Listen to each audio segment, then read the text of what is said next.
Your profit margins are too low, and I can see at least 3 areas for immediate cost cutting, the man in the expensive suit declared, tapping his tablet screen.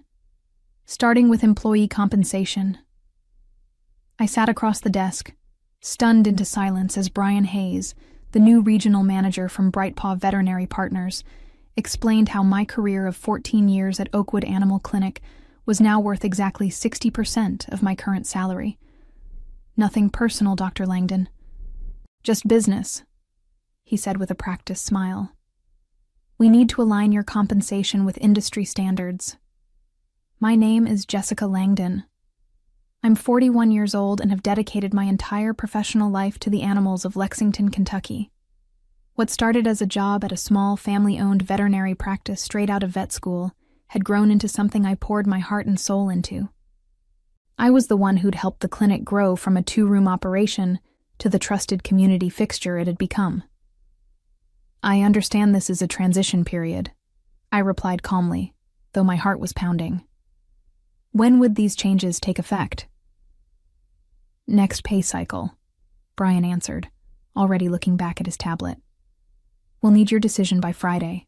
When old Dr. Harrington decided to retire and sell the practice, we'd all been nervous. But he'd assured us that Brightpaw would maintain the clinic's values. They understand what we've built here, he'd said during the announcement dinner. Now, 3 weeks after the sale was finalized, I was facing a choice between a massive pay cut or walking away from the practice that felt like my second home, where I'd trained every vet tech, where I knew hundreds of pets by name, where clients specifically requested me for their animals' care. I appreciate your transparency, I said, standing up. I'll have my decision for you by Friday. Brian nodded without looking up. As I walked toward the door, he called after me. Oh, and Jessica? We're implementing a new scheduling system next week. The training manual is in your email. Outside his office, I paused by the reception desk where Valerie was updating patient records. She'd been our receptionist for 12 years, and her concerned expression told me she already knew. You too? I asked quietly. She nodded. 30% cut, plus reduced hours. What are you going to do? I whispered, mindful of the clients in the waiting room. Valerie glanced at the families with their beloved pets. A golden retriever patiently sitting beside an elderly man, a woman cradling a cat carrier, a child petting a rabbit in her lap. I don't know yet, she replied, but something tells me things are about to change around here, and not for the better. A sense of resolve began building inside me. This wasn't just about my salary. This was about everything we'd built, everything we stood for. I looked around at the clinic that had been my life's work and knew that something had to be done. I've always believed that being a good veterinarian means more than just medical expertise.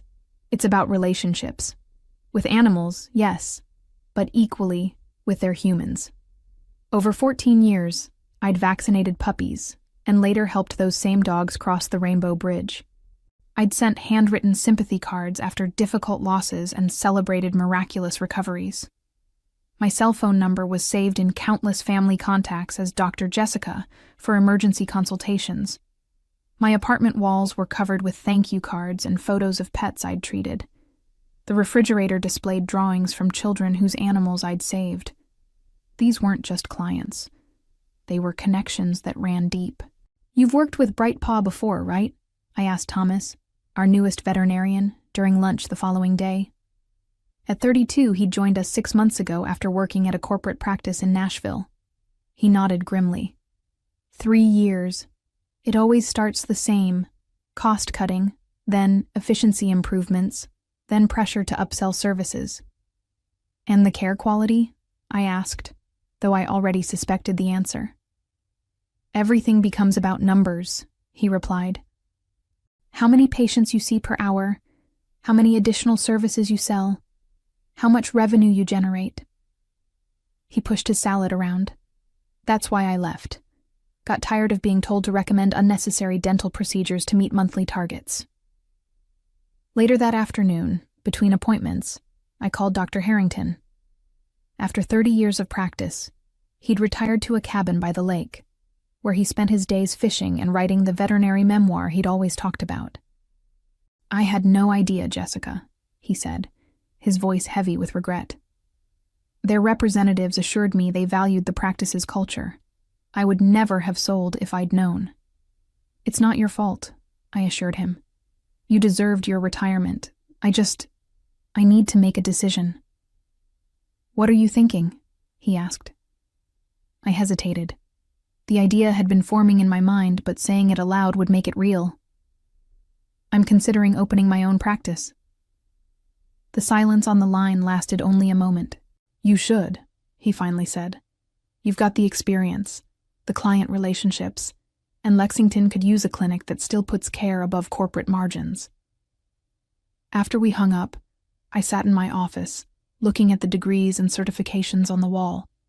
My mind drifted to conversations with clients over the years, many of whom had expressed how grateful they were that we weren't one of those assembly line vet clinics. My thoughts were interrupted by a knock. It was Maggie, our head technician for the past 8 years. "Sorry to bother you, Dr. Langdon, but Mrs. Peterson is here with Baxter. She specifically asked for you, even though she's technically scheduled with Dr. Morris today." "Tell her I'll be right there," I said, standing up. As I prepared to examine the 10-year-old beagle I'd been treating since he was a puppy, I realized what I needed to do. The decision wasn't just about my salary anymore. It was about preserving something that mattered. Friday morning arrived with a clarity I hadn't felt in weeks. I had spent my evenings researching commercial real estate, equipment costs, and small business loans. I'd called 3 former colleagues who had successfully established their own practices. The more I explored the possibility, the more right it felt. I knocked on Brian's door at precisely 9 o'clock. "Come in," he called, his voice distracted. I entered to find him video conferencing with someone, his back half turned to the door. "I'll call you back," he told the screen before swiveling to face me. "Jessica, good. Have you made your decision?" "I have," I replied, handing him an envelope. "This is my 2 weeks' notice." His professional mask slipped for just a moment, revealing genuine surprise. "You're quitting? Over a standard market adjustment?" "I'm pursuing a new opportunity," I corrected him. "And I wanted to inform you properly, with time to arrange coverage for my patients." Brian leaned back in his chair, studying me. "You know, I expected this reaction from some of the support staff, but not from you. You're a senior veterinarian. This is how corporate acquisitions work. Everyone needs to adjust." "I understand business realities," I said carefully. "And I've made a business decision of my own." He shrugged, already reaching for my resignation letter. "We'll have HR prepare your exit paperwork. I assume you'll be joining another practice?" "Something like that," I answered vaguely. The news of my resignation spread through the clinic like wildfire. By lunchtime, Valerie, Maggie, and Thomas had all found moments to pull me aside. "Is it true?" Valerie asked, her voice barely above a whisper as we stood by the filing cabinets. "Yes," I confirmed. "My last day is 2 weeks from today." "What will you do?" she pressed. I hesitated before deciding to trust her with the truth. "I'm opening my own practice. I've been looking at a space over on Maple Avenue." Her eyes widened. "Really? That's..." She glanced around and lowered her voice further. "That's amazing, Jessica." Throughout the day, similar conversations followed. Thomas expressed interest immediately. "Keep me posted," he said meaningfully during a brief moment between patients. That evening, I sat at my kitchen table with a legal pad, making lists and plans. My phone buzzed with a text from Maggie. "Whatever you're planning, count me in." It wasn't until my 3rd cup of tea that the severity of what happened earlier hit me. As I was leaving for the day, Mrs. Davidson had stopped me in the parking lot. Her Maine Coon, Oliver, had been my patient since she adopted him 6 years ago. "I overheard one of the techs saying you're leaving," she said, genuine distress in her voice. Is it true? When I confirmed it, her response was immediate. Where are you going? Because Oliver and I will follow you there. That simple declaration of loyalty made me realize something I hadn't fully appreciated before. I wasn't just a veterinarian to these people and their pets. I was their veterinarian. And that bond meant something. Something Brightpaw had severely undervalued. Staring at my notes, I felt a renewed sense of purpose. This wasn't just about refusing an unfair pay cut anymore. This was about creating something better, a practice that would honor the trust these families had placed in me. The next 2 weeks were the longest of my career. I maintained absolute professionalism, treating each animal with the same care I always had, but an undercurrent of tension ran through every interaction with management. Brian had taken to hovering during my appointments, clipboard in hand, making notes about efficiency opportunities. He scheduled an exit interview for my final day and emailed daily reminders about my continuing obligation to non-solicitation of clients and employees, a clause that, upon review with a lawyer friend, turned out to be largely unenforceable in Kentucky. What Brian didn't know was that I'd already signed a lease on a storefront just 7 minutes across town. The space had previously been a pediatrician's office, meaning much of the necessary infrastructure was already in place. I'd secured financing through a local bank where I'd been a customer for over a decade, and equipment suppliers I'd worked with for years offered favorable terms for the new practice. We value relationships too, my medical supplier rep told me during a discreet lunch meeting. And frankly, we've seen what happens to quality when Brightpaw takes over. We're happy to support independent practices. In the clinic, I maintained a careful silence about my plans, but word was spreading regardless. Clients would ask pointed questions during appointments. So, where exactly will your new practice be located? Mrs. Thompson asked while I examined her terrier's ear infection. I haven't finalized anything yet, I replied carefully, aware of the microphone on the computer system that had been installed the previous week as part of Brightpaw's quality assurance program. She lowered her voice. Well, when you do, please let me know. Max won't see anyone else. These conversations happened daily, and each one strengthened my resolve. I wasn't just making a career move. I was preserving a standard of care that mattered to the community. On Wednesday of my final week, Brian called me into his office again. His demeanor had changed, the corporate confidence replaced by barely concealed irritation. Several clients have been asking about your future plans, he said without preamble. I need to remind you of your contractual obligations. I'm aware of my obligations, I replied calmly. And I've been clear with everyone that I don't have concrete plans to announce. He tapped his pen against the desk. We've invested considerably in acquiring this practice, Dr. Langdon. Brightpaw won't look kindly on any attempts to undermine that investment. I understand, I said. Is there anything else? He studied me for a moment.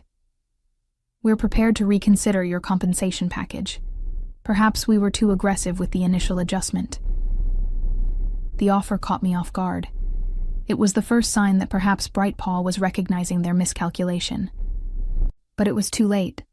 The lease was signed, equipment ordered, and my vision for Riverbank Animal Hospital was already taking shape. I appreciate that, Brian, but my decision is made. Later that afternoon, Valerie slipped a folded note onto my desk. Inside was a list of 20 client names with a simple message. These people called today specifically asking about you. At the bottom, she'd added, when you're ready to hire a receptionist, call me first. That evening, I met Thomas and Maggie at a coffee shop several miles from the clinic, far enough to avoid running into anyone from Brightpaw. Over lattes, I finally shared my plans in detail. I've secured a location on Riverbank Drive, I told them. It'll be called Riverbank Animal Hospital, opening in about 6 weeks if everything goes according to schedule. 6 weeks, Maggie repeated, her expression thoughtful. My reduction in hours takes effect in 3.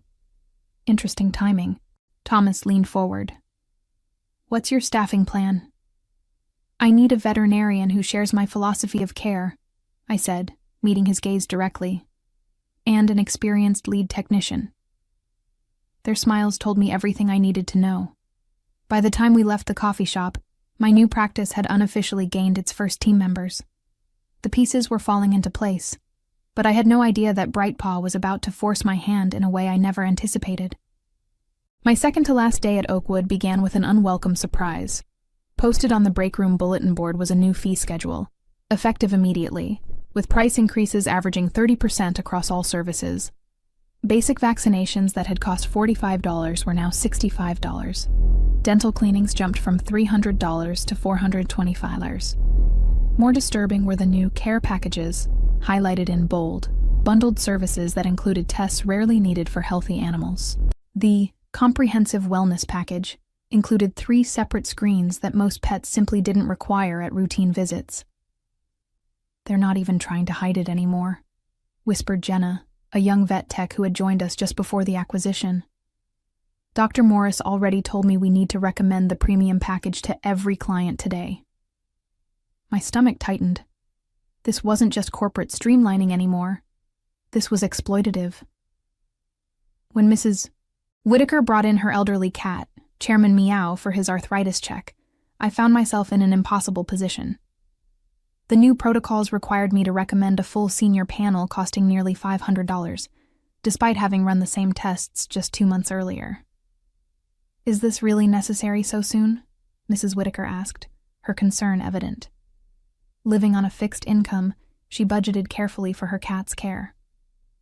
"The new owners have implemented standard protocols," I explained carefully. "But in my professional opinion, given Chairman's recent normal results, we could wait another 4 months for these particular tests." She looked relieved, but my compromise was short-lived. Brian had apparently been monitoring the appointment through the new electronic system. He entered the exam room before I could complete the visit. "Mrs. Whitaker, I'm Brian Hayes, Regional Manager." He introduced himself with a practiced smile. I couldn't help noticing that we haven't scheduled Chairman's senior wellness package today. What followed was a masterclass in pressure tactics, subtle implications that skipping these tests was neglectful, mentions of catching problems early, and finally, the closing offer of a special one-time discount that still exceeded what these tests should actually cost. I watched Mrs. Whitaker's expression shift from confusion to guilt to resignation as she finally agreed, her hands gripping her purse a little tighter. After she left, Brian pulled me aside. "Dr. Langdon, when we recommend a protocol, we expect our veterinarians to support it fully. Those tests are unnecessary right now," I said, keeping my voice low but firm. "This isn't about healthcare. It's about revenue." "This is about standardized care," he countered. "Your personal attachment to clients is clouding your professional judgment." I nearly laughed at the absurdity.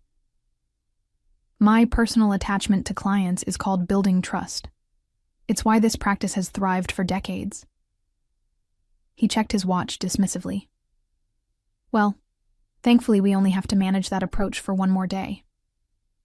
The rest of the day proceeded similarly, with Brian hovering around my appointments and intervening whenever I didn't push the new protocols aggressively enough. By closing time, I was emotionally exhausted. As I was updating Chairman Meow's file, I noticed something that made my blood run cold.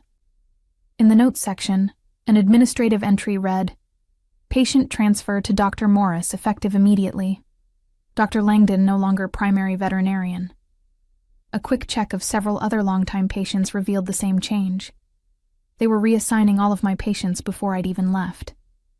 That night, I couldn't sleep.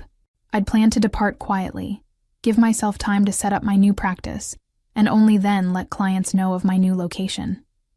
But Brightpaw's aggressive tactics and willingness to exploit client trust changed everything. At 2:00 a.m., I made a decision. I sat at my computer and drafted an email to the lawyer who'd been helping me establish my new practice. "Need to accelerate timeline," I wrote. "How soon can we open, even in limited capacity?" Her response came surprisingly quickly. "With temporary equipment rental and creative scheduling, Potentially 2 weeks. Call me in the morning. I closed my laptop, finally able to relax enough to sleep. Tomorrow would be my last day at Oakwood Animal Clinic, and it wasn't going to go the way Brian Hayes expected. My final day arrived with a sense of both ending and beginning. I'd spent the early morning hours preparing, making calls, and setting things in motion. Now, as I parked in my usual spot for the last time, I felt strangely calm. The morning passed with a series of emotional goodbyes from staff members who'd become family over the years. Even some of the newer employees, who barely knew me, seemed affected by the shift in the clinic's atmosphere. "The schedule looks light today," Valerie noted when I stopped by reception. Indeed, I had only 4 appointments, unusual for a Friday. "Brian blocked off most of my day for transition activities," I explained. "Apparently I have a lot of paperwork to complete before I leave." What neither of us said was that my regular clients had already been redistributed among the remaining veterinarians. At noon, Brian summoned me to the conference room for what he called a departure protocol meeting. I expected the usual exit interview formalities, returning keys, signing final paperwork, perhaps a cursory acknowledgement of my years of service. Instead, I found Brian seated with 2 people I'd never seen before.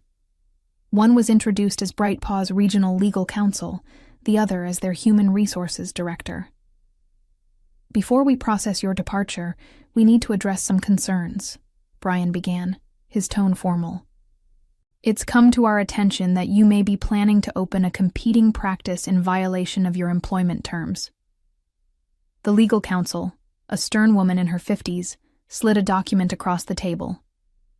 "This is a cease and desist letter regarding any plans to practice veterinary medicine within a 20-mile radius of this facility for the period of 1 year."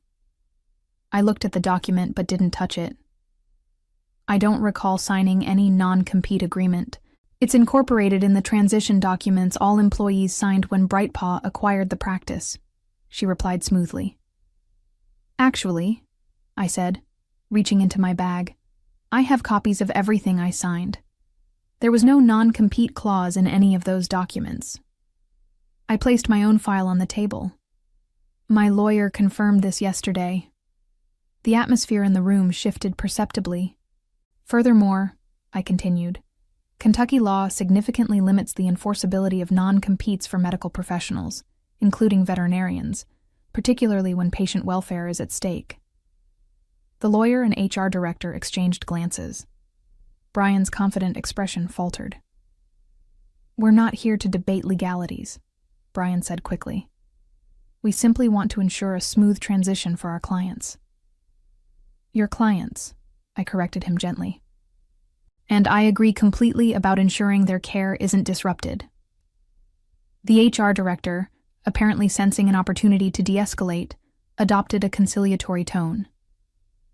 "Dr. Langdon, I understand you've been with this practice for many years.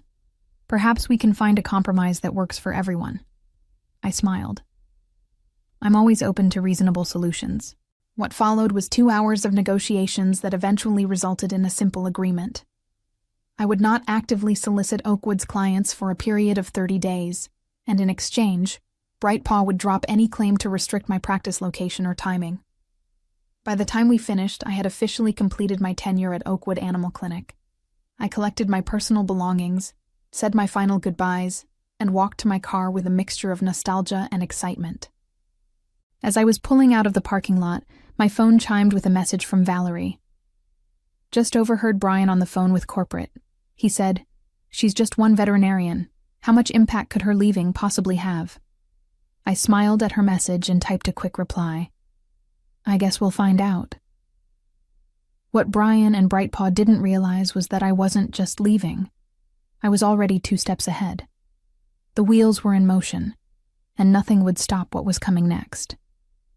Riverbank Animal Hospital opened its doors exactly 17 days after my departure from Oakwood. The timeline had been ambitious, requiring round-the-clock work, temporary equipment rentals, and a skeleton crew working double shifts. But we made it happen. Thomas joined me as the 2nd veterinarian. Maggie came aboard as our lead technician after her hours at Oakwood were reduced to part-time. Valerie gave her notice the day the new reception desk was installed, citing BrightPaw's hostile work environment in her resignation letter. Our first day was meant to be a soft opening, a chance to test systems with a handful of appointments before a proper launch the following week. I'd only personally called about 20 longtime clients whose pets had ongoing medical needs that I'd been managing. At 8:45 a.m., 15 minutes before our official opening, I looked out the front window to an astonishing sight. A line of people and pets stretched across our small parking lot and down the sidewalk. "Did you call all these people?" Thomas asked, eyes wide. "No," I said, stunned. "I only contacted a few with urgent needs."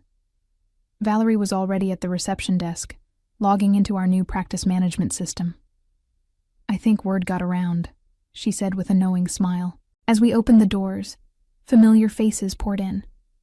Mrs. Peterson with Baxter the Beagle, the Garcias with their 3 rescue cats, Mr. Johnson and his ancient tortoise Methuselah, clients I'd cared for over years, even decades in some cases.